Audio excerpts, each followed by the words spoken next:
Well, good morning. I'd like to call to order this Planning and Development Committee and welcome everyone in the chamber this evening. Welcome those watching online. Our first order of business is a declaration of pecuniary interest, and I'll remind every member of their responsibility.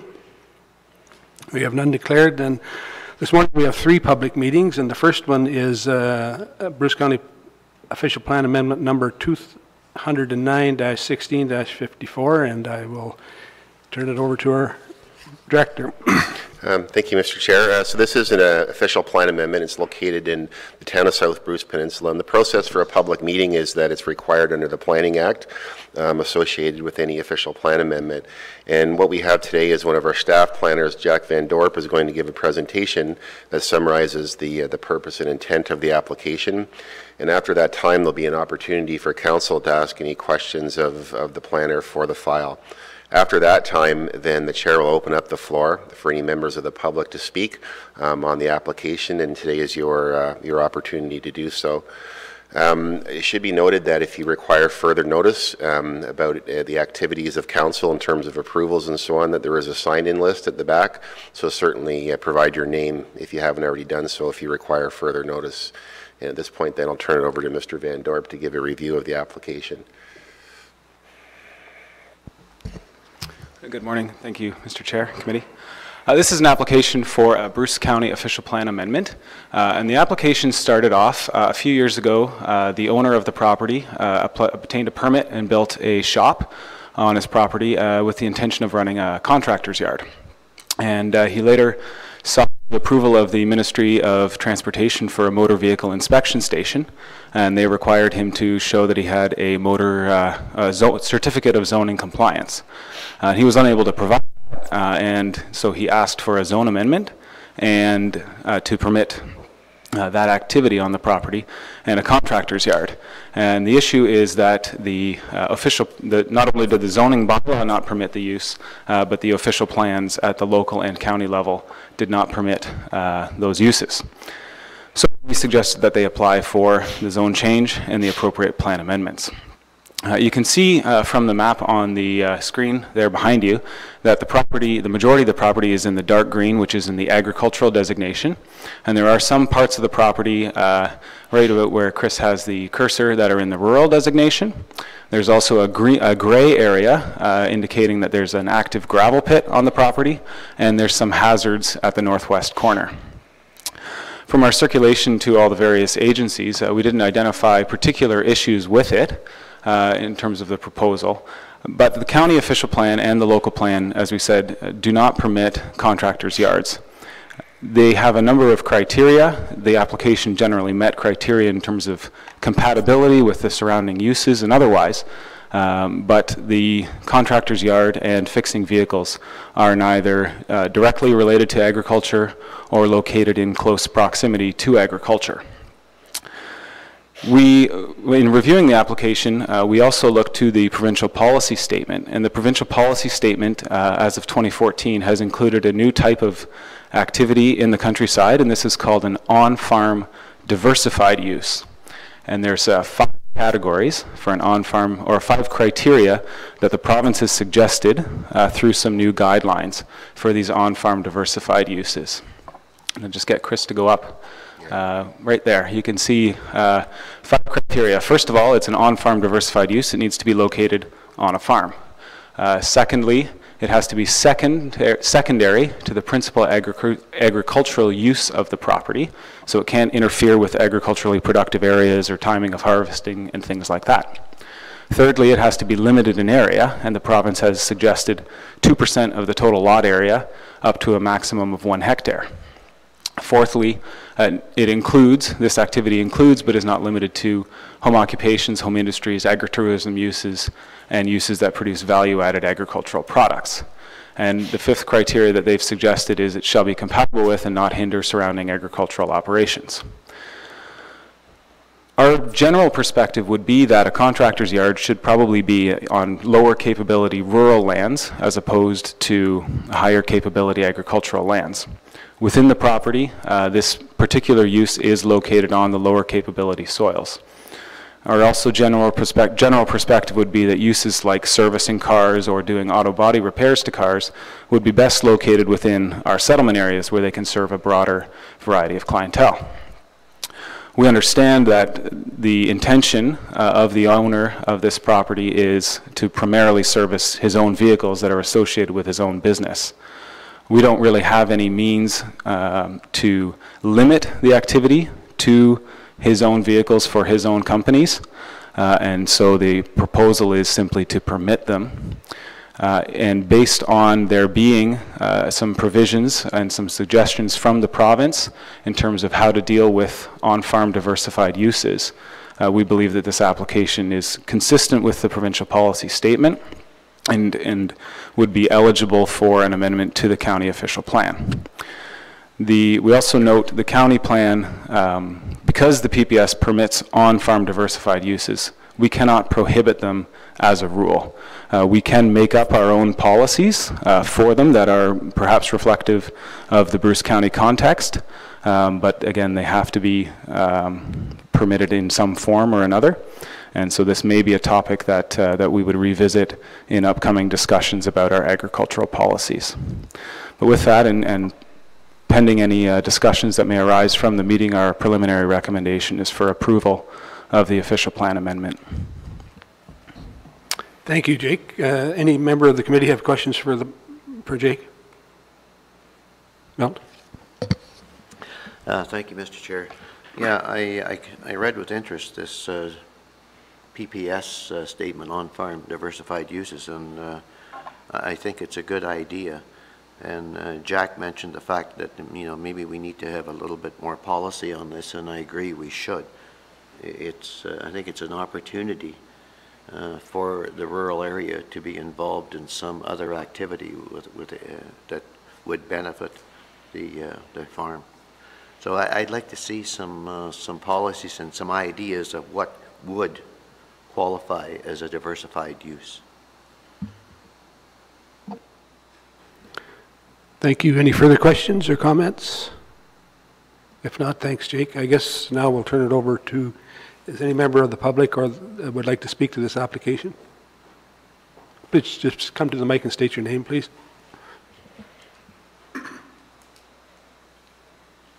Thank you, Mr. Chair. My name is Nick Kohak. I'm from Cuesta Planning Consultants in Owen Sound, and I represent the applicant, Mr. Ron Nickerson. Mr. Nickerson has applied for a county official plan amendment, local official plan amendment, and zoning bylaw amendment in order to permit vehicle inspection uses and allow an existing truck and equipment storage use on his subject property. Now, we have reviewed the relevant provincial policy with respect to these repair type uses on agricultural lands, namely the provincial policy statement and the OMAFRA permitted use guidelines. And as Jack outlined, the five criteria, on-farm diversified uses are permitted as long as the proposal meets those criteria. And the proposed use will be located on a 48-hectare parcel that is primarily farmed, limited in size to approximately 5,600 square meters or 1.4% of the total area, and is compatible with the surrounding agricultural uses. The proposal will not impact nearby cropping operations. There will be no livestock facilities within approximately 1 kilometer of the redesignation area, so MDS 1 was not applied. And as Jack has mentioned, the auto repair activities will not be open to the general public, so there will be no increase in traffic on Country Road. The proposed uses can be considered as repair uses or industrial uses, and both of these types of uses are described as on-farm diversified uses according to the permitted use guidelines. In accordance with Bruce County official plan policies, the industrial use does not require large volumes of water or generate large volumes of effluent, and the proposal is distanced from nearby residential uses, the closest of which is approximately 800 meters to the west. I would like to mention that although the operation does not support agricultural uses, it does directly support the on-site gravel pit operation. The proposal will permit repair and certification activities in the structure, allowing for job growth and strengthening the local economy. Thank you for your consideration, and I'm happy to answer any questions. Thank you. Any questions for from committee? Thank you very much. Any other members of the public would like to speak to this application? If not, then I guess there is a recommendation. We'll just go with the blue. Okay, the recommendation is that Bruce County Official Plan Amendment number 209-16.54 be approved as follows. So mover and second, moved by Mitch, seconded by Janice. Any further discussion on this? All in favor of the recommendation? Opposed, if any? That's carried. Thank you. The next public meeting then is the Bruce County Official Plan Amendment number BCOPA 214-16-01. And again, I'll turn it over to our director, Chris. Okay, thank you. Similar to the last application, this again is a public meeting. Opportunities for the public to speak, and if you require further notice, there is a sheet in the back. And so I'm going to ask Brianne, who's the planner for the file, to give a summary of her findings and recommendation to the committee. Thank you, Chris. So we have before us today an amendment to the Bruce County Official Plan by Jeff Borth, and this is for lands described as Part Lot 11 Concession D. That's just kind of on the outskirts of Mildmay there, and it's a 44-acre property. So what's proposed here through the official plan amendment is that 6.7 hectares be removed from the Mildmay boundary on this property and relocated within the property. So we're basically taking some lands out and then proposing to add in 2 hectares to the boundary in a different location. I'll actually ask Chris to go right there. So if you can see the purple area there, that would be the lands that would be removed from the current Mildmay boundary, and then the blue portion there is what would be added to the boundary. So then the lands that would be removed from the boundary would be designated under the Bruce County Official Plan as rural and some environmental hazard lands. So the reason to bring lands into, the reason we're proposing to change the applicant is proposing to change the Mildmay boundary, is that the lands along the road there are better suited for development because they have access to a municipal roadway, which is slated to be reconstructed in 2017 by the municipality. And also it removes kind of lands along the environmental protection there associated with the pond and creek and moves them further from that environmental hazard there. So in joint applications, the applicant proposes to amend the South Bruce official plan and the zoning bylaw to facilitate the future creation of 3 light industrial lots that would extend east of the corner of Adams Street and Concession D. So again, that would be the blue area there. The discussion on specific uses of lands that would be added to the Mildmay boundary will be held at the council of the municipality of South Bruce. And of course, any decision made at that council would be subject to the review of the Planning and Development Committee, as in all local official plan amendments. So at this stage of the application process, the official plan amendment at the Bruce County level is only dealing with the actual change of the boundary. This application is consistent with the provincial policy statement and, in our opinion, represents good land use planning. So we didn't have any agency concerns of note with this boundary change. In terms of public comments, at the time the report was written, there was no comments, but we have since received 2 comments in regards to this amendment. The first comment was from the South Bruce Business Association in support of the change to facilitate light industrial uses. And then we also received a comment from the landowner to the northeast of the property in objection. And 2 of the main concerns in that objection letter were the loss of farmland and also potential environmental impacts. So right now the whole property is used for agriculture, but anything within the old settlement boundary was designated for future development. So it was effectively, from a planning perspective, removed from agriculture many, many years ago. And then in terms of environmental impact, the boundary change is proposing to move uses further away from the environmental hazards. In terms of other provincial interests, the PPS directs growth to settlement areas, and it states that settlement areas may only be expanded at the time of comprehensive review. In this case, it's not proposed that the boundary is expanding, because as you can see, we're actually would be moving more lands into the agriculture designation than taking away. We're also proposing through this amendment that the Schedule C that shows the aggregate resource area be removed from what would be included in the settlement boundary. And that's because you're not going to get a new aggregate pit, of course, in the settlement areas, and urban uses are permitted. So we've just cleaned that portion of the mapping up to remove the aggregate layer. So in terms of the county official plan, as I mentioned, that larger chunk there would go back into the rural designation and hazard designation to mostly allow for agricultural uses. And then under the Bruce County official plan, anything within the Mildmay boundary would be designated primary urban community. So the property is also in Schedule C identified as the Mildmay Wellhead Protection Area. Since this report was written, clearance has been received from the Risk Management Office in regards to light industrial uses. And their main concern was that any kind of holding tank or septic system would be outside of Zone B, and Zone B just makes up a tiny little sliver of the property along the roadside. In terms of local planning documents, any lands that would be added to the Mildmay boundary would be subject to the Bruce County official plan, and it is proposed that they would be designated as industrial to allow for the future development of light industrial lots. And that will be spoken about in an upcoming meeting at South Bruce on whether or not that might be appropriate use for the lands within the boundary or not. And the remainder of the lands that are brought into the boundary outside of that blue area formerly would be designated as future development. And lands that were removed from the boundary would be zoned as general agriculture. And in terms of other considerations, there could be a possible appeal on this to the Ontario Municipal Board. So our preliminary recommendation on this file would be to approve official plan amendment number 214-16.11. Thank you, Brian. Excuse me. Any member of the committee have a question for the planning report? Councillor Buckle.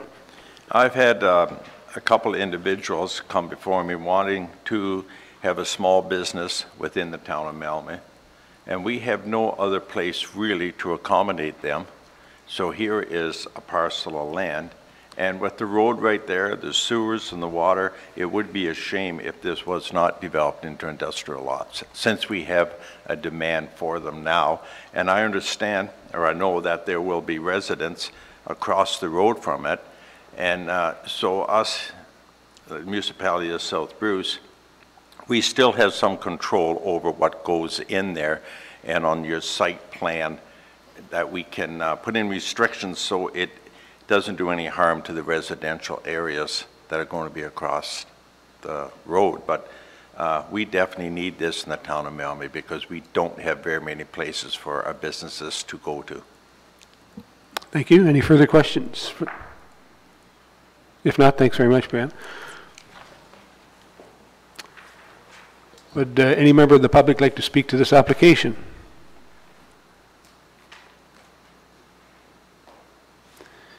If there is none, then the recommendation is that the Bruce County Official Plan Amendment number 214-16.11 be approved. Do I have a mover and a seconder? Moved by David, seconded by Robert. Any discussion? All in favor? Opposed, if any? That's carried. So the next item, next public meeting then is the Bruce County Official Plan Amendment number 215-16.31. And again, I'll turn it over to our director, Chris. Thank you, Mr. Chair. So this is our third public meeting. Process is the same. Planner for the file is Brianne. A reminder to sign the list if you require further notice, and there is an opportunity to speak if you have concerns or comments about the application. All right. So this is an official plan amendment by Kenneth Elfink for lands described as Part Lot 4 and Lot 5, Concession 12, and that's in the former township of Greenock. Yeah, if you could leave it on that picture, that would be perfect, Chris. So the subject lands are designated agricultural area and hazard land area in the county official plan. And what they are is they're comprised of a 100-acre original crown lot, which is Lot 5, and a 50-acre part lot. The proposed surplus farm dwelling severance is to be severed off of that part lot, which has already been divided into two 50-acre parcels in the past. So as such, the surplus farm dwelling severance would create a third parcel on the original crown lot, and the official plan states that an original crown lot shall not be divided into more than two parcels, including the retained, to avoid excessive fragmentation. So the application is seeking relief from this particular policy. So if you look up at the drawing there, what has happened in this area is essentially 3 original Crown 100s have become 2 150-acre lots through merging. And the 100s can't be recreated due to minimum lot sizes. So in the opinion of the planner, having a third severance off of that part lot isn't creating further fragmentation because 2 bigger lots have been created as a result. So there's no major concerns here, and we believe it still conforms to the provincial policy statement and it meets the intent of the Bruce County official plan. There's no agency concerns associated with this application, and we didn't receive any comments from the public. In terms of the severance itself, the applicant does meet all the policies to warrant a surplus farm dwelling severance. So our recommendation on this file is that Bruce County Official Plan Amendment number 215-16.31 be approved. Thank you, Brianne. Any questions from the committee? None? Then thank you, Brianne. Any comments or questions from the public? We have none. Then the recommendation is that the Bruce County Official Plan Amendment, number 215-16.31 be approved. I need a mover and a second. Moved by Milt, seconded by Mitch. Any further discussion? All in favor? Opposed, if any? That's carried. Thank you. The next item on the agenda this morning, we have one delegation, and it's Nan Grant. She's the president of the Bruce Botanical Food Gardens. So welcome, Nan, if you are here. Oh, there you are. The mic's already on, so thanks for... Great. Good morning, and thank you very much for having me today. I believe you've got a copy of the letter that we sent asking for support from the county. And I'd like to give you a little bit of background about why we need this and where we're heading right now. The Bruce Botanical Garden was started in 2011. We are a nonprofit organization, and the vision of Lynn Taylor, who is our current executive director. She looked for land throughout the county, and the township of Huron-Kinloss was generous enough to donate a parcel of appropriate land in the town of Ripley.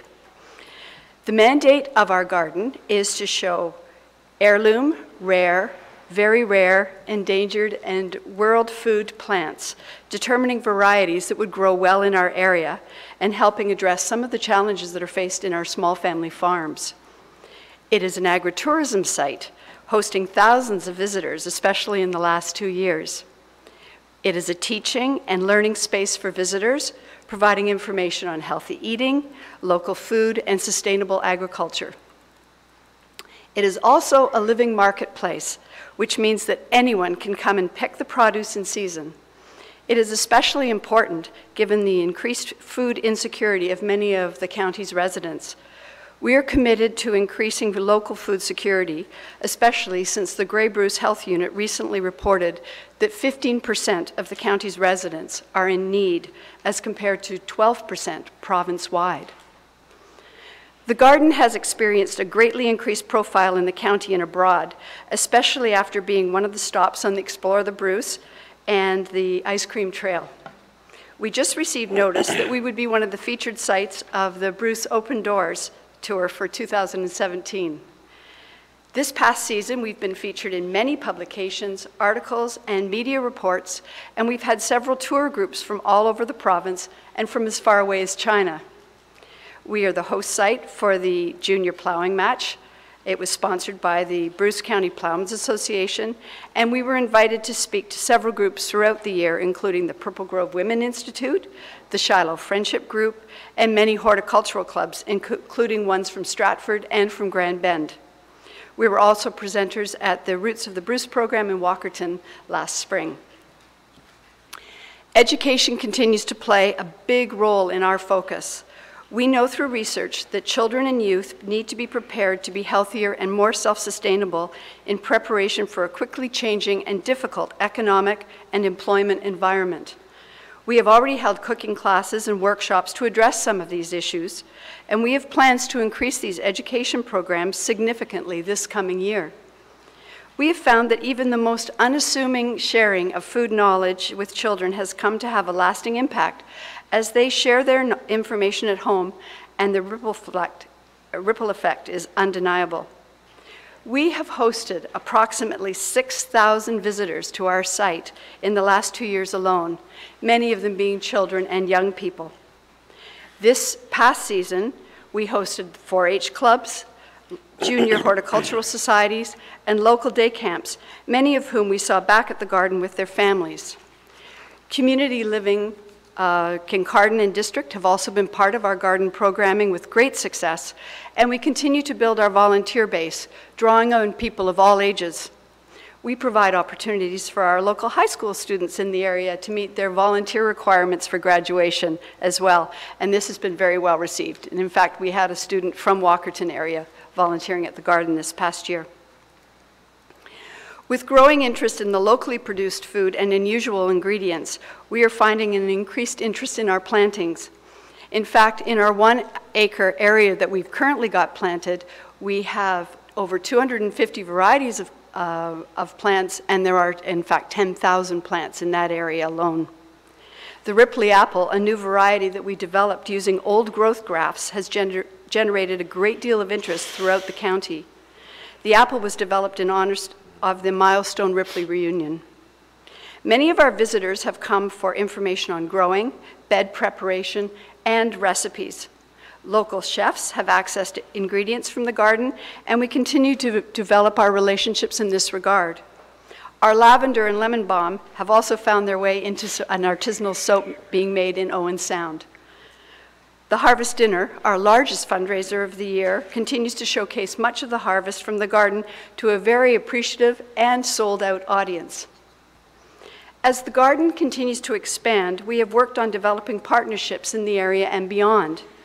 The NWMO, Foodland Ontario, and the Ontario Trillium Foundation are just a few of the organizations that have supported our endeavors. We are particularly excited about our new partnership with Fanshawe College out of London. In October, 28 second and third year landscape architecture students visited the garden. Under Lynn's supervision and consultation, they have prepared the planting plans for both the garden and the proposed food forest. The garden plans will be implemented in 2017, and some of the students have already indicated that they would like to be part of the spring planting. This is particularly exciting because Fanshawe has indicated that they are interested in a continued relationship with the garden, and we could become an off-site campus for Fanshawe. There is also interest in our dandelion crop from Dr. Pandy of the University of Windsor. He has completed and has published definitive research into using dandelion roots to combat several forms of cancer. Now, the reason that he reached out to us and that he's interested in us is that the Bruce Botanical Garden has clean roots. That is to say, they're not exposed to chemicals or animal fertilizers of any kind, a fact that is very important to his research. We hope to enter a pre-trial with his research team and continue to develop our hydroponic growing model that has been started in one of our hoop houses. Our program continues to grow, and our operating costs reflect that growth. While we have been receiving grants for projects and support from local businesses and community organizations, we continue to find ourselves in need of financial support. The garden has become a hub of activity for the county, and it is increasingly apparent that we require daily on-site management during the season, as well as increased support for all our education and tourism programming. Your support would ensure that we can continue to develop the Bruce Botanical Food Garden as a destination in the county and a valuable tool to continue to address the food security for so many of our residents. I would be happy to entertain any questions that you have at this time. Thank you, Nan. Any questions from the committee? Okay, thank you very much. Martin Doolin. Well, first off, I would like to thank Nan and all the volunteers at the Bruce Botanical Garden. I can't calculate how many hours of volunteerism that's gone into this this project, and I know some of my fellow councillors have taken a visit there, and the impact it's had on our community and some of the less fortunate. And I do know under our strategic plan, this does hit a lot of our core values, trying to bring colleges into our communities. Agriculture obviously is one of our main industries, and food security is also another big issue as it is all over the county. So I would be more than happy to put the recommendation on the floor that we do support the Bruce Botanical Garden for $10,000 this year. And I would like to see County Council actually support this on an ongoing effort for several years down the road, because I believe this is a great benefit to the County of Bruce. Okay. Any other comments? I guess we need to deal with your recommendation, Mitch. So would we have I guess I'll call for a seconder for that? David? So is there any discussion on the recommendation to, I guess you're asking for a grant of 10,000, are you recommending a grant of 10,000, Mitch? Okay. Any further discussion? Councillor Eagleson. I think the garden has done a fabulous job and should be supported, but to vote on $10,000 today, I think is a little bit premature. I would hope that we could see a recommendation or a report brought back from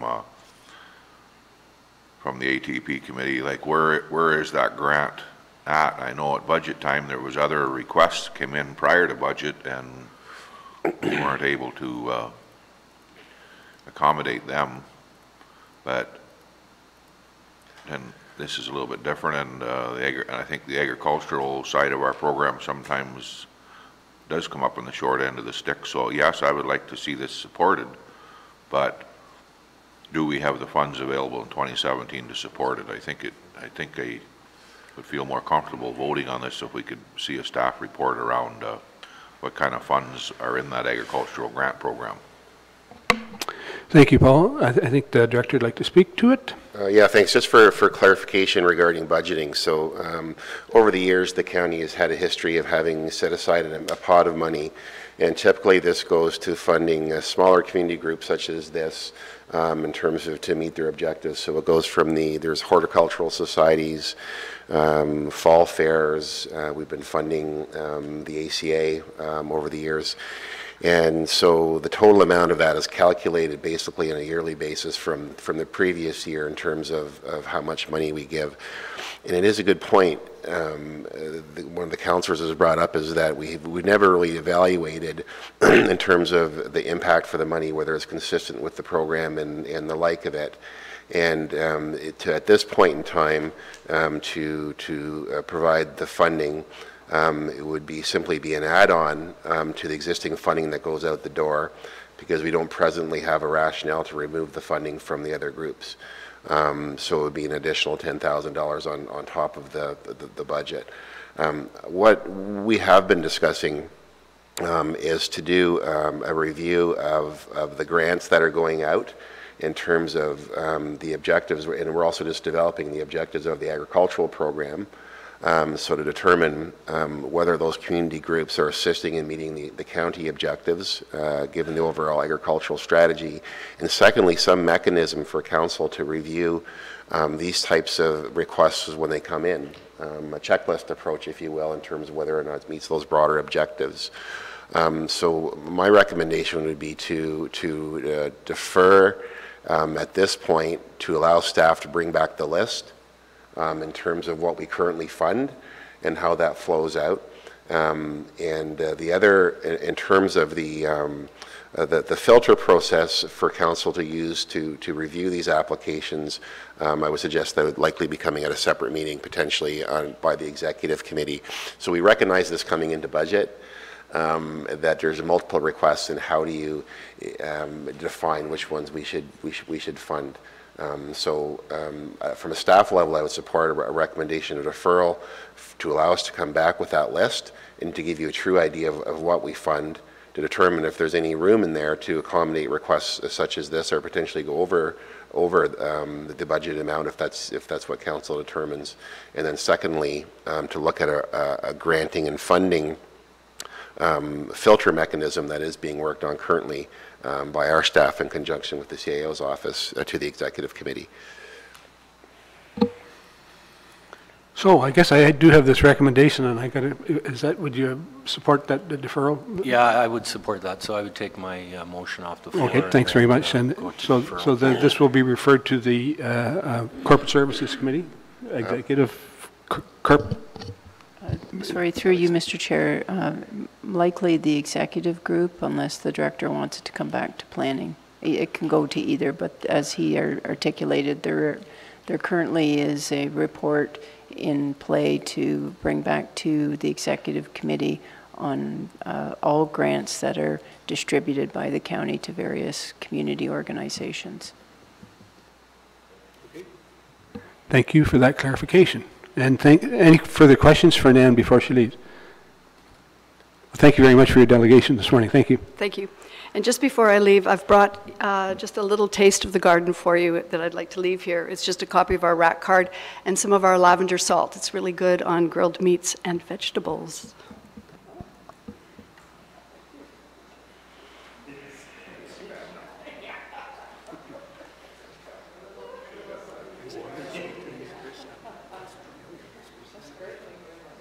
Those ones like in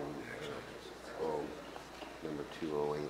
Yeah, that's the one that was deferred last time. That was the pit application. So that'd be Brienne. Yeah. I'll just double check. I'm going to double check that one. It's under 208.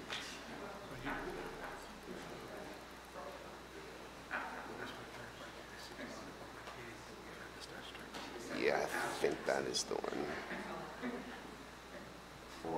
4A, you said? 4A. Sorry, Jack, you weren't around. Yeah, that one, there's already been the public meeting, so there's not an opportunity to speak for good. Yep.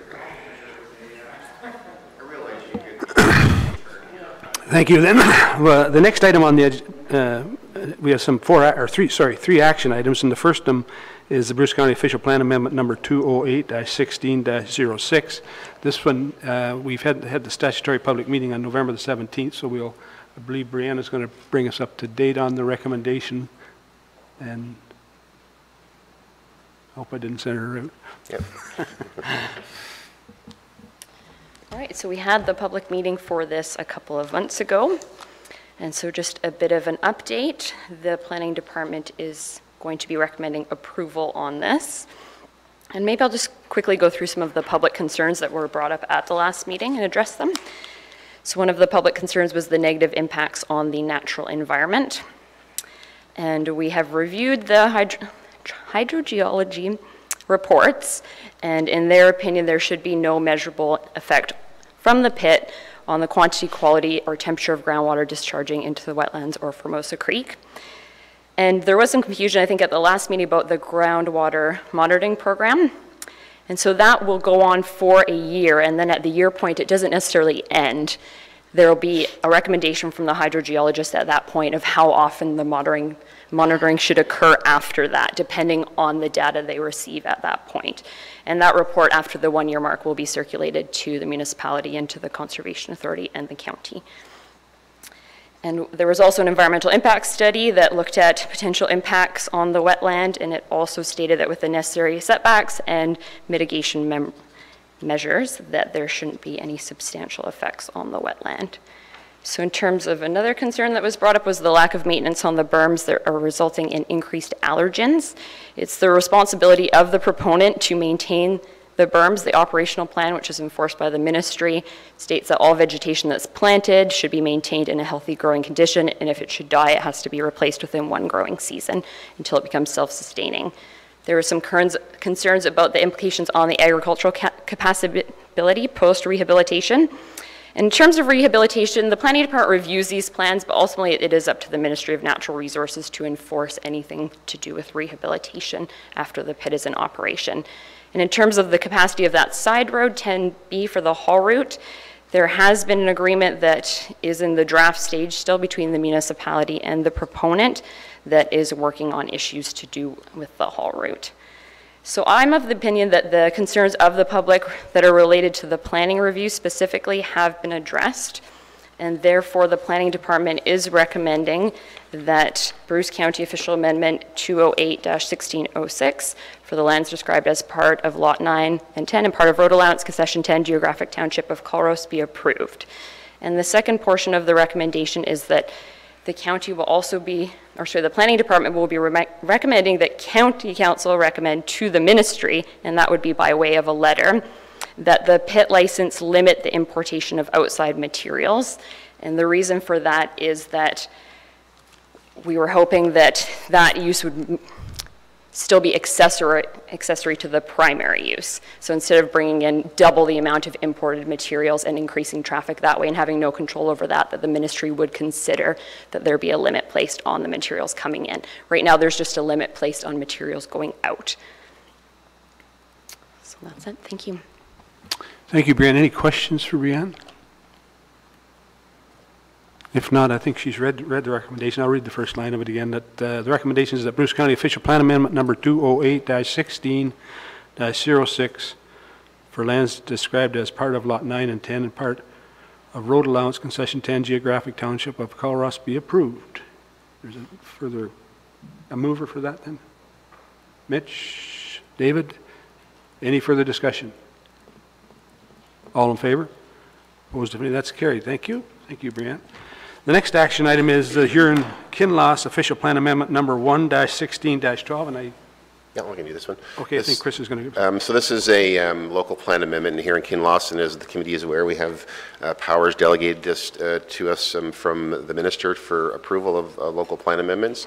And this is, the purpose of this is to redesignate the lands from residential to highway commercial, and it's a proposal to expand the existing Montgomery Ford dealership in Lucknow. And the parcels have recently merged to permit the expansion. There was a public meeting that was held back in November on the local plan amendment, and as a result of that, after taking into consideration the merits of the application, the bylaw was approved by the local municipality.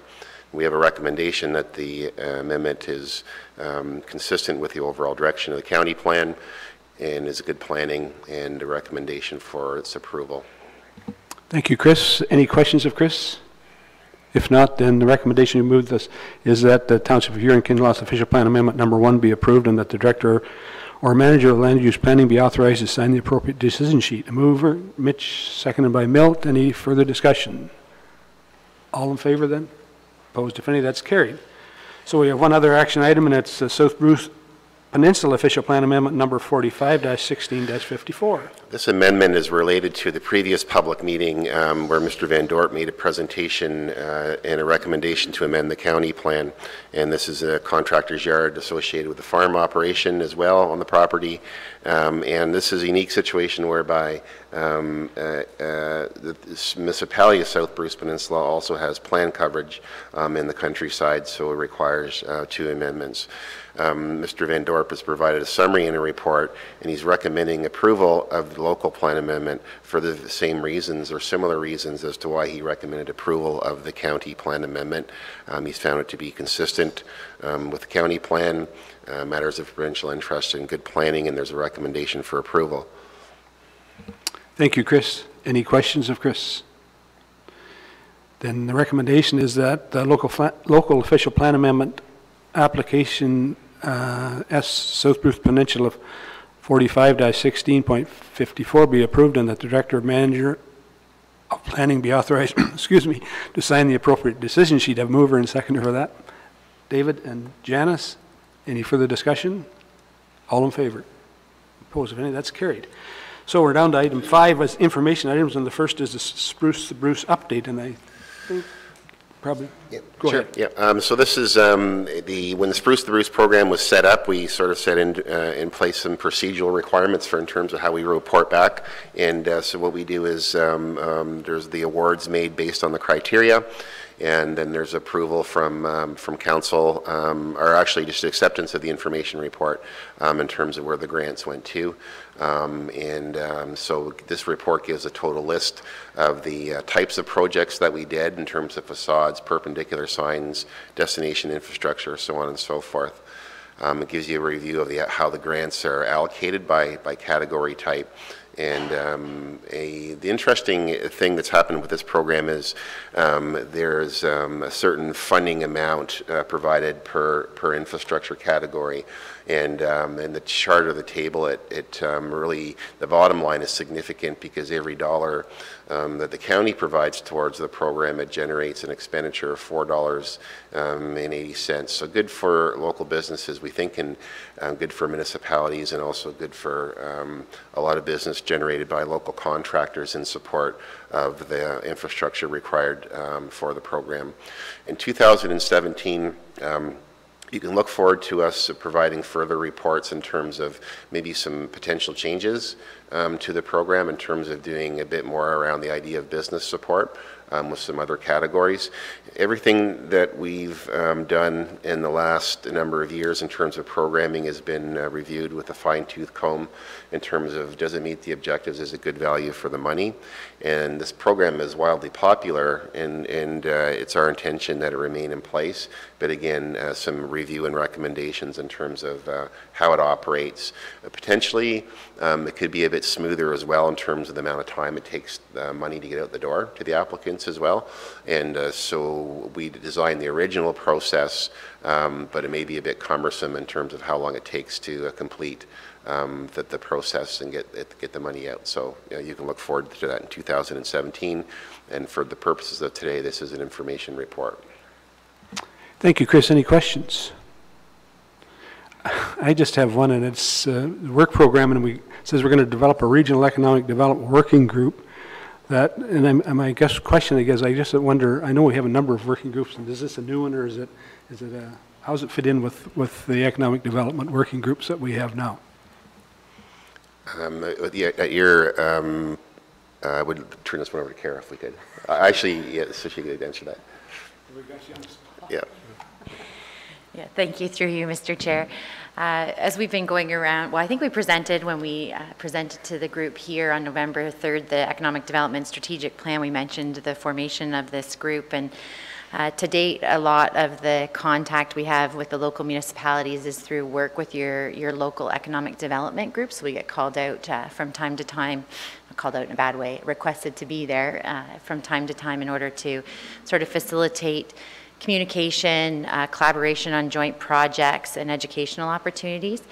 Moving forward and looking at a model that we think will work across the county is this idea of a regional working group, and we've been talking sort of at each of the local councils that we've been to so far about that idea, where we're looking at appointing a staff member from each municipality and also a community member at large that's actively involved in economic development to really help us facilitate those broader objectives around communication between the county and the local tier both ways. I think Vicki, as she's presenting, calls it two-way communication, because there's a lot that's happening on the ground we need to know about as well. So that two-way communication, collaboration on joint regional projects, so examples like the community profiles, that's sort of one we've taken on ourselves, but I see that there's more projects like that that we want to see happen across the board between our municipalities and with the county, and then also those educational opportunities. So to answer your question, we are looking at forming a new regional working group around economic development to move forward, those initiatives that I think sort of bubble up to a regional level of effort. Thank you. Any further questions? Then, if not, then the next item is the e-commerce seminar. So this is just an information item, and a great one. If you would be we'd be grateful if you spread the news around the community in terms of these upcoming seminars, and this is part of our expanded business presence within the county. Again, try to provide some grassroots level training to the business owners on the ground, and these seminars are focused, the first one we held January 10th and the 17th, around digital presence. And it's often said, if you don't have a digital presence in this day and age, perhaps you don't exist. So looking at those tools, simple tools to allow business owners to implement an online presence and get found by people within the community and from outside of the community to broader provincial and federal level as well. So for information purposes. Any questions for Chris? If not, then the next item is the Bruce County Business in Focus article, and it's attached. again, for information purposes, when we went through the operational review and strategic plan and so on, it was thought that we need to do more effort or take more effort in terms of making the Bruce County voice heard at a broader level outside of the region and outside of the county.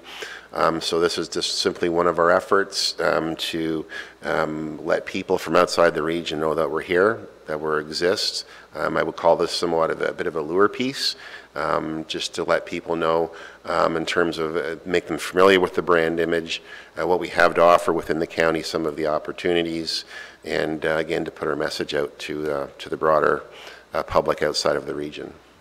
Thank you, Chris. Any questions for Chris? Milt? Just a comment.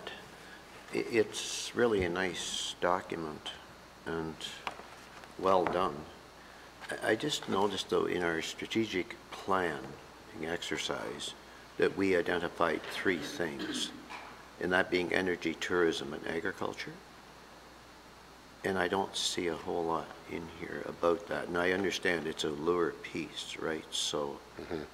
I think that with regard to the energy sector, because of the refurbishment, we've got off the ground very, very quickly. In terms of what this means, and we have feet on the ground working on putting that together.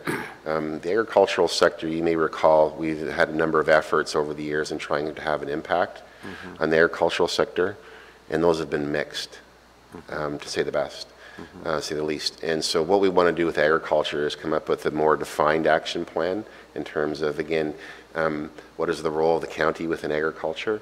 How can we have an impact, and so on. So I'm reluctant to go out and market the agricultural message at this point unless we know who we are, how we're going to be approached, and what it is that we're going to do to help the sector. So we will see more of that coming as we develop our work plans for 2017 and bring forward more details on the agricultural plan. Yeah, good. Any further questions or comments? Then the next item is our business burden reduction library project. Go ahead. Mr. Chair, I'd like to turn this one to Caravan Mile, please. Sure. Thank you. Through you, Mr. Chair.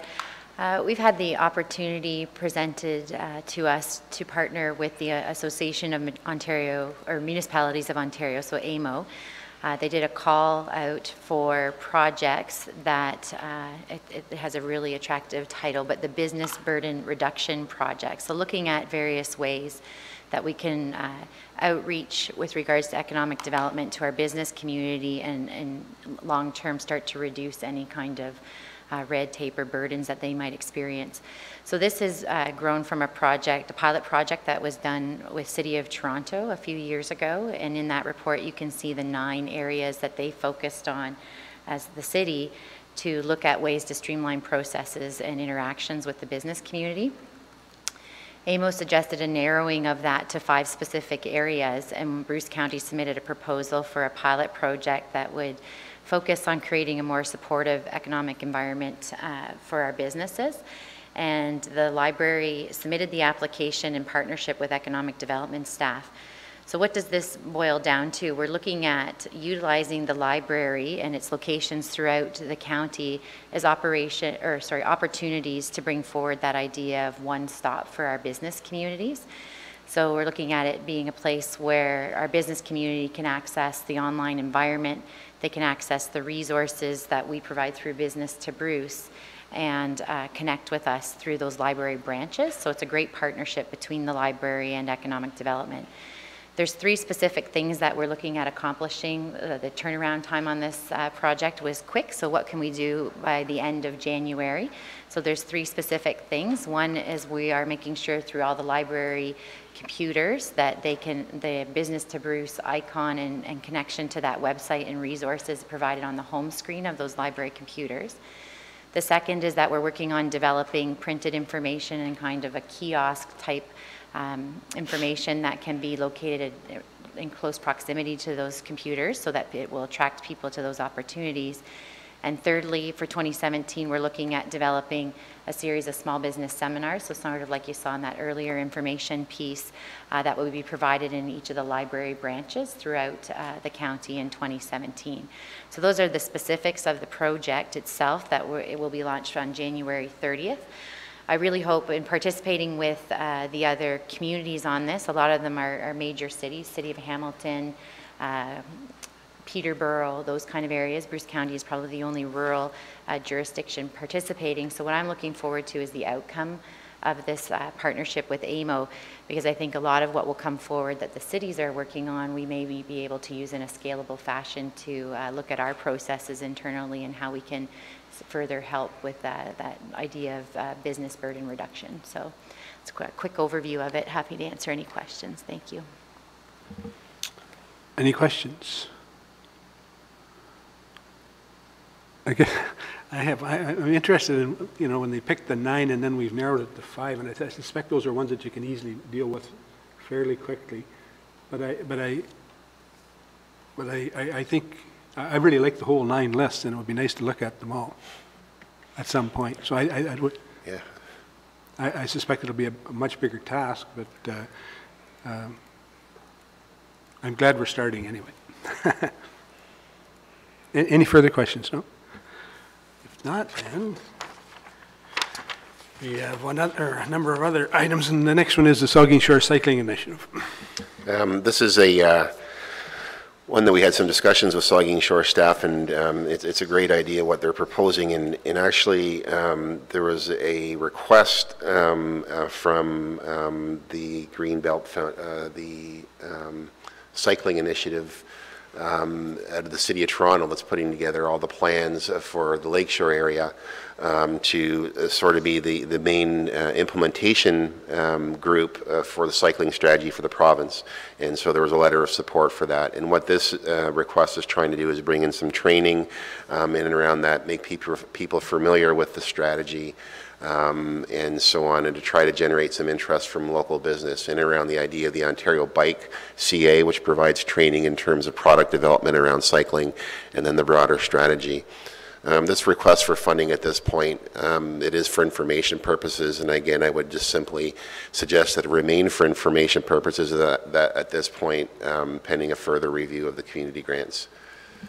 Thank you, Chris. Any questions or comments? If not, then we'll move down, and then, I guess we've dealt with F, is a letter from the Bruce, for the Bruce Botanical Food Gardens. So we'll skip that one and go down to the long-term accommodation review with the Blue Water District School Board.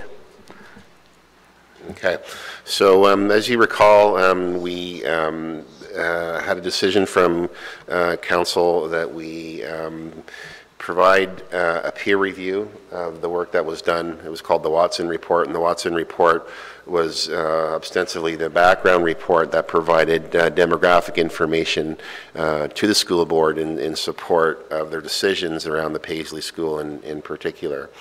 We received the peer review report, discussed with the consultants issues of clarification, and we've received the final report. In addition to that, there was a presentation recently made to the ARC review panel by the warden and the CAO. So what I would do at this point then, I would ask Bruce then to discuss the findings of the report in your staff report here, and just hit on some highlights of our peer review, and secondly, potentially request the CAO or the warden to discuss the letter that was provided through the ARC review. Okay, thanks, and thanks for the introduction. It actually wipes out half of what I was going to say, so that's good. You summarized it perhaps better than I could. Just further to what Chris has said, SHS Consulting, in collaboration with Metro Economics, prepared the report that provided the peer review of the long-term accommodation strategy, those being the Watson and Associate reports that have become familiar to everyone. And that report was submitted to us this year. It was a bit of a rush job to get this done and back and to be able to submit it to the board, but it was submitted at the second public meeting that was held on Tuesday night to the board. I would like to go through this just to walk you through and give you a few of the highlights of the report, I guess, so that you can sort of better understand what has been done and what the findings were. So it begins in the first part of the report. SHS Consulting and Metro Economics did a peer review essentially of the Watson reports. And they provide a number of comments that appear as bullet points on page 2 of the report, if you want to follow along that way. You can read through some of those bullet points. I think the key issues there are that they looked at historical population information from the census data that was available at the time. That was up to 2011.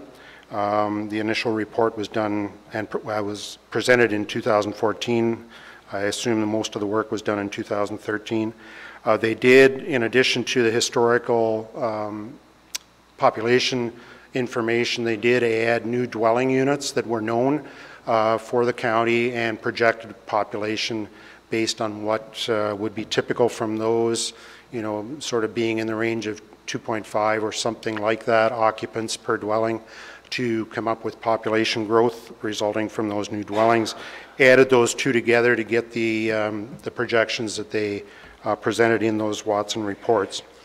The 2016 report was an update to the earlier report. It incorporated actual enrollment data from the 2 years, 2014-15 school year and the 2015-16 school year, into the information that was provided in the original report, as well as reviewing some of the decisions that have been made by the board in terms of other school closures and rearrangements to catchment areas and things like that that they had done in that interval between 2014 and 2016. Looking then at the Watson projections, they were relatively typical in what would be seen in other areas and so on. The exact source of the information and so on is unknown. They didn't reference where they were drawing some of the information from. The one comment that may be important that I'll highlight anyway is on page 3, about a third of the way down.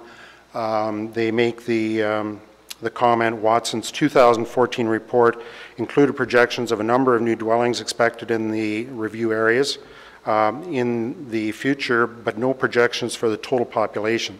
So they avoided any mention of population. The 2016 update does not include projections either for the total number of new dwellings or the total population in each review area. They provide a few points on that page that begins with, it should be noted.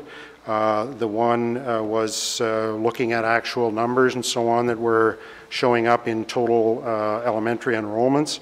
But probably the key finding here was that in the 2014 report under-predicted actual 2016-17 elementary enrollments by about 300 students. And I think that's important, and it's something that they shouldn't ignore, because that's an error of 300 over a fairly short period of time. So they're missing some vital information. Moving along then in the report, there are two graphs shown as Exhibit 1 and Exhibit 2 on page 4. The first one there is the entire county, and that Those numbers would include review areas 1, the peninsula area, review area 2, which is the one that's under current review, review area 4, and review area 7, which are the areas that are within the county of Bruce. So the population curves, or rather the elementary school enrollments for the entire county, Exhibit 1, shows a decline that has been seen in the census information and in their enrollments, a decline up to about 2011 in total school enrollments. But then there may have been a period of a few years there where it was relatively steady, but now since about 2012 or so, there has been a gain in enrollment across the school board for those areas within Bruce County. So there's an upswing again.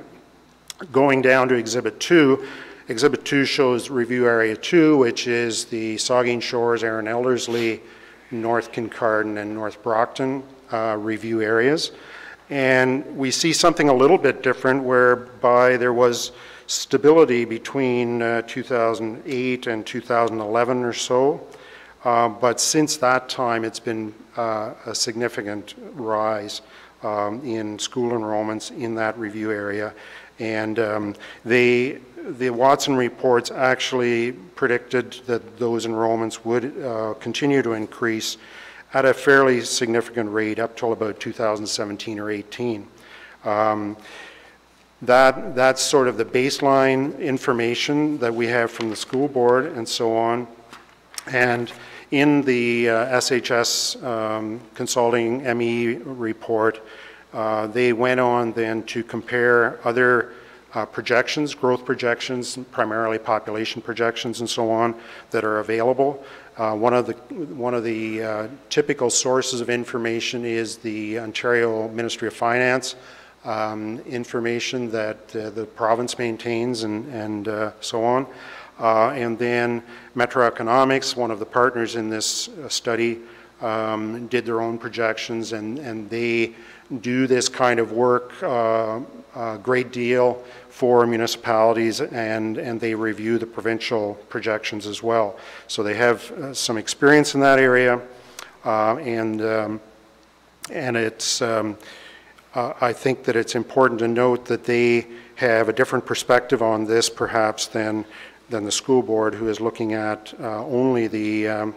primarily only the financial impacts of their schools and so on. So Chris has the Exhibit 3 up there on the screen. Exhibit 3 shows school enrollments for the county. That's the entire county, not just the area under review. You'll see the three projections. The one that's in lighter blue, that is down toward the bottom end of that, is actual school enrollment at the public board, so the Blue Water District Public Board. Obviously, there's some there are some children, and it's about a third, that are going to, for instance, the Catholic Board or private schools or home daycare, not home daycare, but homeschooling, and that sort of thing that make up that difference between what you see in the upper two graphs, the yellow and the dark blue, and what's shown in the lighter blue. So that's what the public board is capturing of the total number of children that would be eligible to be in school. The yellow curve, if you want to call it that, or bar graph, is the Ministry of Finance projections, and the dark blue is the Metro Economics projections. Metro Economics has been following population growth, actual population growth or known population growth in the county, which the Ministry of Finance is, they just update every few years the actual trend. So the Metro Economics information may in fact reflect what's going on here more so than the Ministry of Finance data at this time. That hasn't always been historically true, but I think with the growth that we're seeing recently, it may in fact be true for this. I think then the next part of the work that was done by our consultants looks at the changing economic environment in Bruce County, and this takes into consideration only the Bruce Power refurbishments at this time. They were aware of the natural gas initiatives that were underway in the province. It was hard for them to nail down what that would mean in terms of real numbers, so they didn't look at that in any great depth. Similarly, the DGR initiatives that are underway are perhaps a longer-term project, and some uncertainties there as to when approvals will come and various things, so they didn't include those in their projections. However, they did provide information in the graphs that show up on page 10 and 11. The graph on page 10 again is for the entire school board area within Bruce County. The dashed line that runs across that graph at around 6,300, no, sorry, it's about 6,500, is their school capacity currently. So that kind of gives us a measure of where they are now and where they need to be, presumably, to have 100% enrollment. The information that's provided in light blue is the base case that Metro Economics provided. And this represents the growth that is occurring now without the Bruce Power refurbishments projects or the other projects that are underway in the county. So the base case gives us a measure of what the expected full enrollment of those schools would look like as time goes on, just with normal growth. And they're predicting that in 2027, that the schools would all be at full capacity without the Bruce Power project coming into play. The dark blue graph, of course, is significantly different because of the fairly large impact that it's going to that the Bruce Power project is going to have on the local economy, the number of jobs, and the population in the area. And then to flip over to page 11, the same graph, more or less, is shown here, but for the review area 2 that's under review right now. Again, it shows, this graph shows the Watson predictions, which after what's known today, essentially up till about 2016, the Watson report is projecting almost no growth at all. And so it's very clear that they have not considered the Bruce Power project. The light blue is the base case, again, similar to what was on the previous page. And then the darker blue shows the expected enrollments resulting from normal growth plus the Bruce Power project. And the dashed line, of course, is the school capacity for review area 2. And they are predicting that the school could be, the schools that are in that area, assuming no closures at all, would be at capacity by 2020. There are observations given in here on page 12, and I won't read those, except maybe I will. The second point that they make in their observations is that within the county, Watson underpredicted enrollments for review area 2 by 272 students, and review area 1 and 7 and 4 by a much smaller number, which aren't as closely or as impacted by Bruce Power and its activities.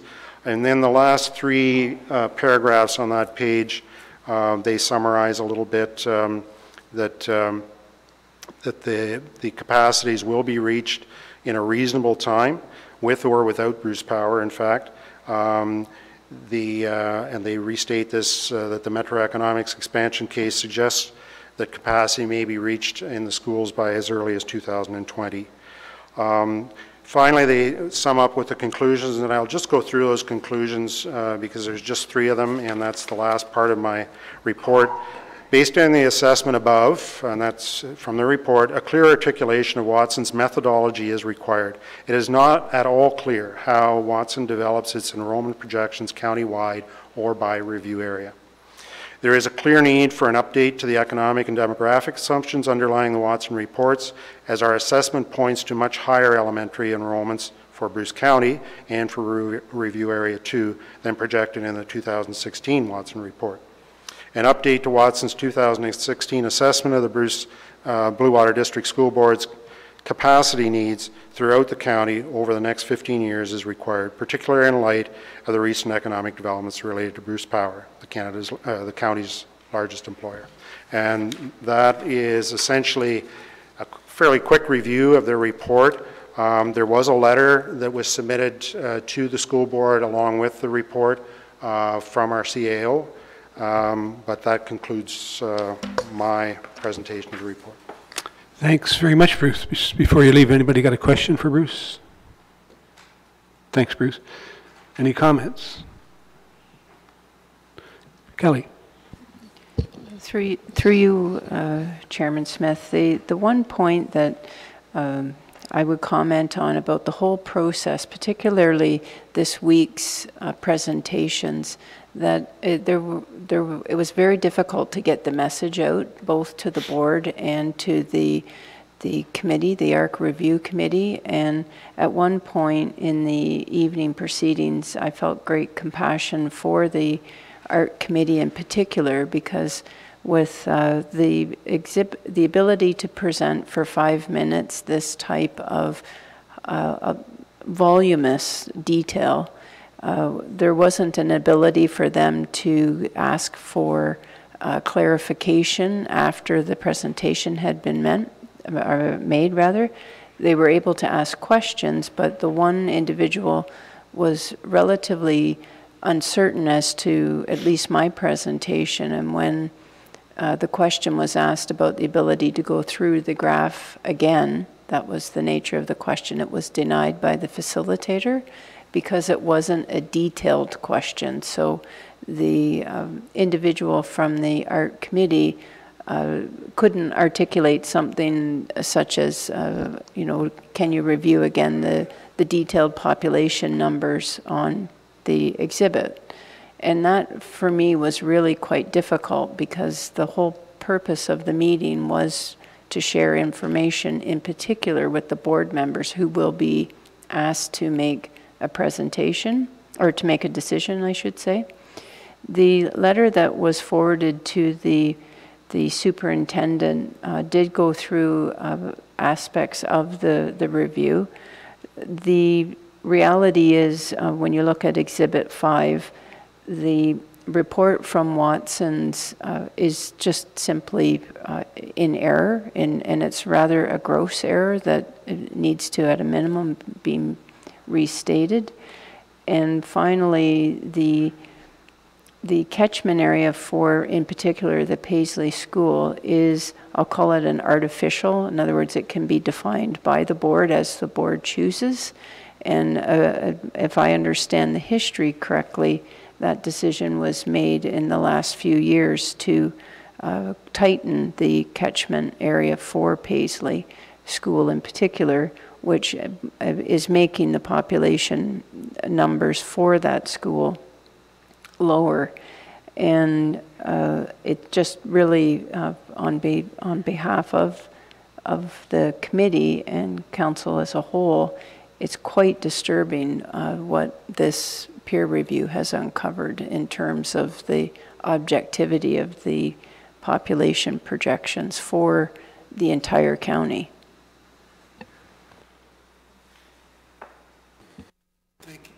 Great. Thank you very much, Kelly.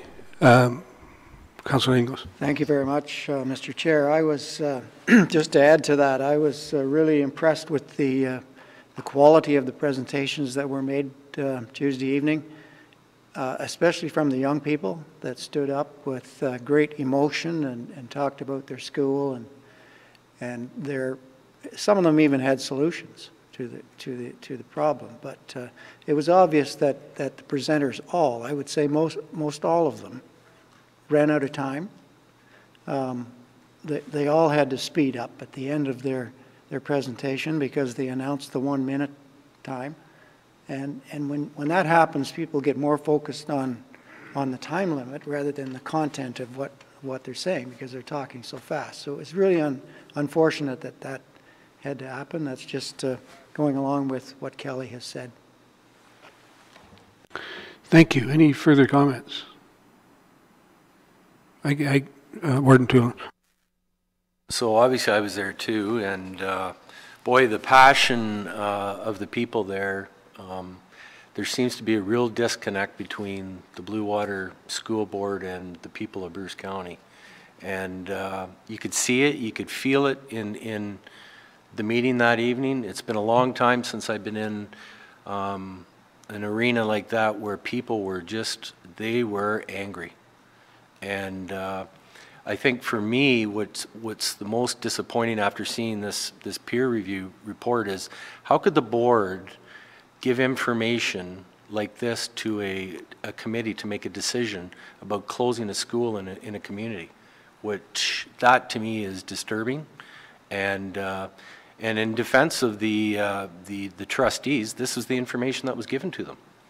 And so I point the blame at the Blue Water District or the Blue Water School Board for not giving the trustees the proper information for making a big decision like this that impacts not only Aaron Elderslie but the whole county of Bruce. And I feel if this is allowed, they're going to go to the next school and do it to the next school using the Watson report and outdated numbers. So I find that really, really disturbing. And I discussed this with Kelly yesterday, and I have come up with a resolution that I'm going to read out, and hopefully that the committee will support. That given the outcome of the HS Consulting and Microeconomics peer review of the Watson and Associate 2016 update report and the underlying 2014 report, Bruce County requests that the Ministry of Education conduct an organizational review of the Blue Water District School Board and no additional accommodation reviews begin until the organizational review is completed. In other words, let's find out why that school board would allow this kind of information to go to a trustees and to cause this kind of confusion and division in our community. So that would be something I would put out there for a resolution. And I would love to CC this to the Patrick Brown, Andrea Horvath, and all the different ministries, and to AMO, and just get this out here because this is just, it's not right. And that's where I'd like to go. So that is something that I would put out there on the floor. I would move that resolution. Thank you. I guess then we'll ask for a seconder and we can have some discussion on it. Did I hear the resolution again? Sure. That given the outcome of the SHS Consulting and Microeconomics peer review of the Watson and Associate 2016 update report and the underlying 2014 report, Bruce County requests that the Ministry of Education conduct an organizational review of the Blue Water District School Board and no additional accommodation reviews begin until the organizational review is completed.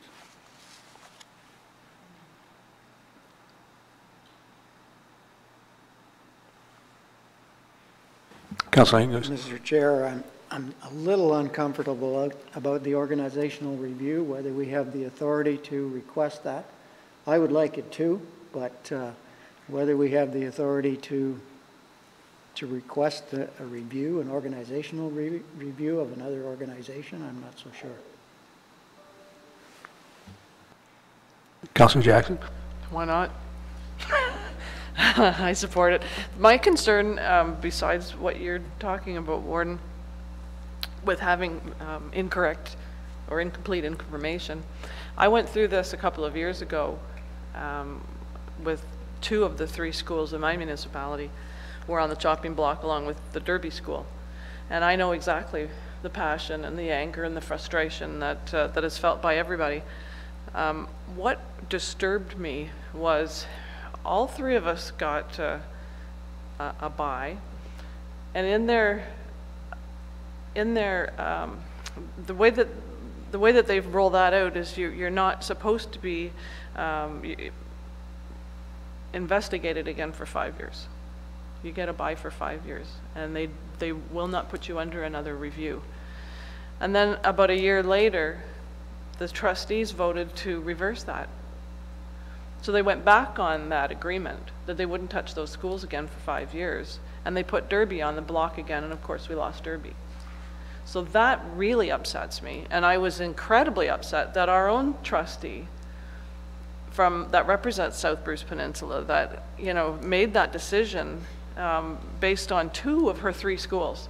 Like, I was just really, really disappointed, and I shouldn't really single her out, but the fact that the trustees gave everybody their word that, of course, you know, they wouldn't review those schools again for 5 years, and then went back on that word a year later and chopped a school. And that really disturbs me. So I think we have many layers of concern with this entire accommodation review process. I think it's awful. I think it's very, very flawed, and I think that it needs to be reviewed. So I would make any request. I don't think there's any harm in making a request to anybody for any reason at all, and I certainly support your motion, Warden, absolutely. So, any further comments? Councillor Eagleson.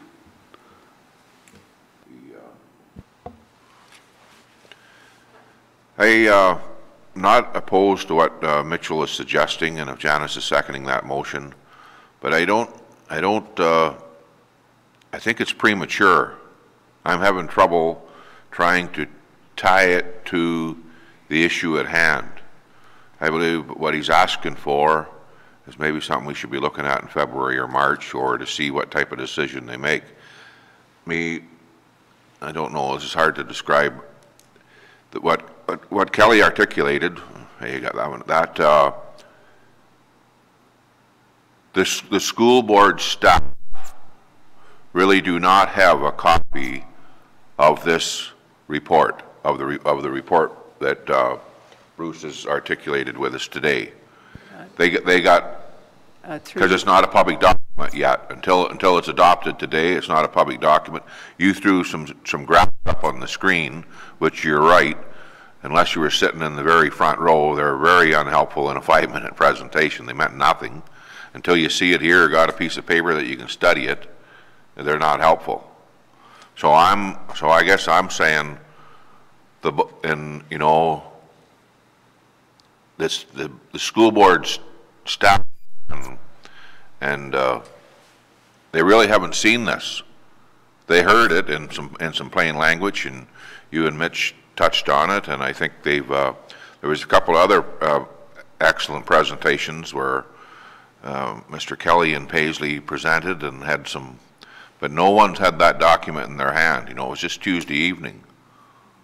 So I guess I'm still wanting to give the staff the benefit of the doubt that when they see these numbers and how dramatically they've changed and will change, and Paisley is going to grow and the enrollment is going up, that their report that they bring in mid-February will look much different than the one they're suggesting today. And I guess I don't know, I hear what you're saying, Mitchell, and I think it's a good idea, but I think we should just continue to work away at this. If we get this peer review approved today and off to them, and maybe a few of us could go up and have another meeting. I don't know, I'm just nervous of, to me, we're kind of stirring it up. I think we're taking, I think we've gained, I think the other night we got 10 steps ahead and 4 back is where I counted.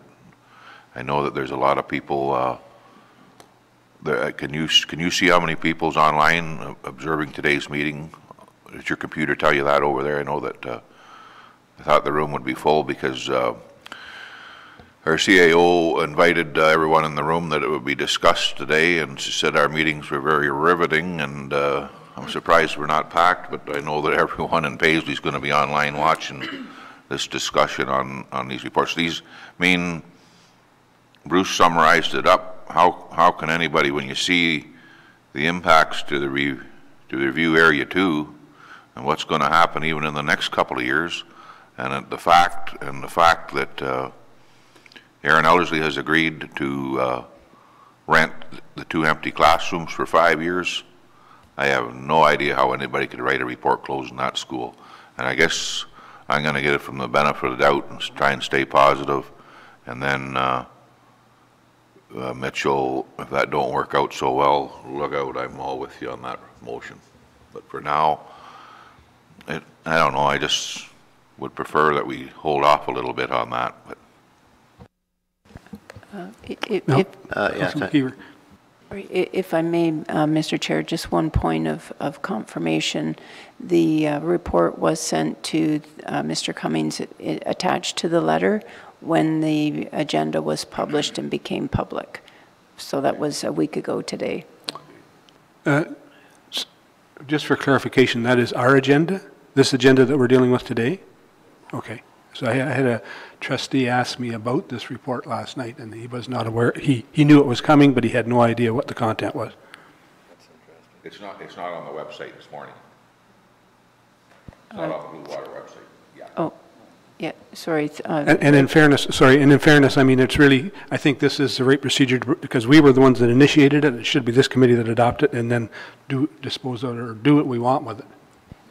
So just for clarity in relation to that, when the Bruce County agenda was published on January 12th, the letter was released with the draft report, or not the draft, the final report attached to that letter to Mr. Cummings. And because it's on the agenda, it's in the public domain as soon as it goes on to the county agenda. Interesting. Yeah. No, thank you, Mr. Chair. I understand the passion, but I agree with Paul. I do. I think he makes some excellent points, and I think we need to maybe just observe a little bit for a while, and then we'll see. Any further questions? I guess I'm going to look to you, Mitch. What do you want to do? Do you want to table it for some time, or do you want to deal with it today? We do have a meeting with the Minister of Education, Paul, and part of my thinking was to have this resolution to hand to them at the meeting. That was part of my thinking, that we have concerns with the Blue Water School Board. I think a better idea is to take the report and present it to the minister. That's... Well, and I will. I'll take direction from committee. I'm just very disturbed that all the information was not shared with the trustees and making a decision that has this big of impact in our county. And I would step down from this resolution for now. But I would ask committee if, but we did ask in open at the meeting that they take into consideration this report to make their decision. So I would really strongly hope that Blue Water District School Board, under these findings, will give that recommendation to that committee. Because if they don't, then I think we have a real case to deliver. So I would, for now, and give the committee a chance to do the right thing. And if they don't, folks, then I think something has to be done.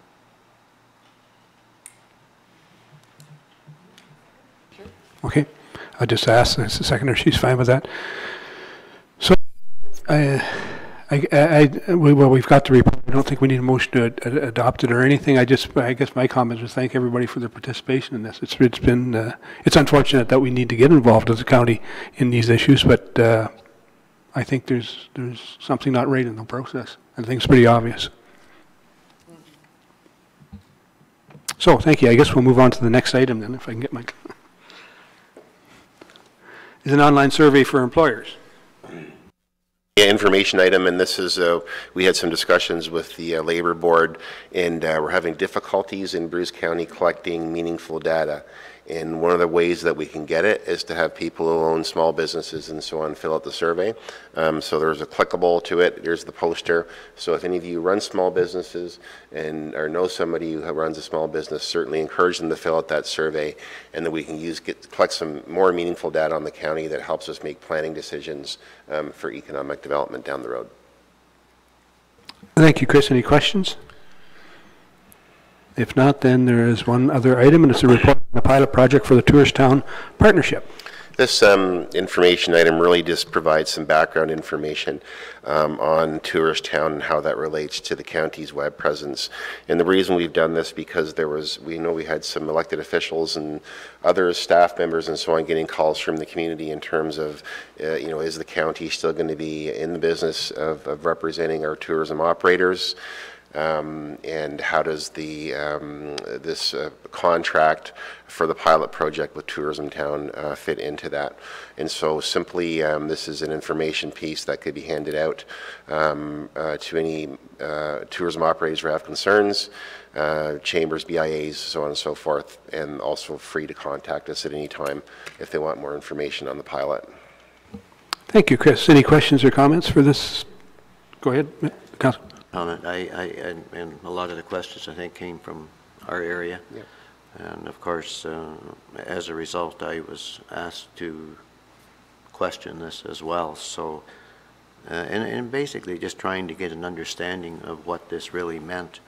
And it did cause some confusion amongst our chamber members as well. And the report that was brought to committee, I thought, I misunderstood the report. I assumed that all chambers were involved in this, and apparently they were not. So it was a little confusing. And I think the other question was how did Tourist Town, how were they selected as the questions I'm getting is from a business owner, and I'm getting the question, so I have to answer the question somehow. Sure. Yeah. And so it's from a business owner, and how was this firm selected, and was there an open process to this, and does the person stand to gain from this partnership? So these are the questions I'm getting, and I have to answer the question.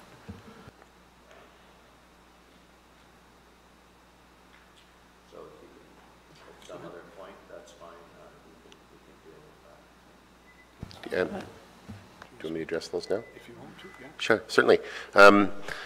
So Tourist Town, it's a provider that's located within Bruce County, and a number of years ago they recognized there was a need in the community not being filled, and part of this was around web development, but more so that people are continuing to collect information in 10 different ways. It's not being disseminated, it's not being dispersed, and it's cumbersome. So this provider started working with a number of the tourism groups, chambers, BIAs, and local providers, and saying, I have a mechanism to ensure that your listings for restaurants, businesses, events, and so on, we're going to create it once. And then he has the technology and the power to put that across different web channels in terms of different websites and so on. So one person maintaining the database and usable in any different format that they may choose. In terms of why we looked at them, first of all, because it was, number one, a pilot. Secondly, because there was a high level of take-up on this product with other operators and local groups within the county. And we thought, okay, this seems to be a natural fit. It seems to be meeting the needs at the grassroots with our groups, and is there potential then that the county jump on board and sort of augment that service? That was the thinking at the time. In terms of not going to a full-blown RFP or a tender, it assumes you know exactly the product, exactly what you want in the end. And without knowing how this relates to the operators, without knowing whether or not it's really going to work in terms of populating events and restaurants, we feel confident that it's going to. Without having those answers, we just felt it would be premature to design a detailed RFP without really knowing where this was going to head and how it was going to work with this product that the locals already had. So that would be the rationale. We brought a report to the committee and sort of made that pitch and saying, okay, you know, given we do have tendering processes and so on, given the amount of the proposed license, given that person's track record in the community, we felt that this was a reasonable risk. And so from a staff level, we reviewed it and made a pitch to the committee that we move forward with this pilot project for the next year.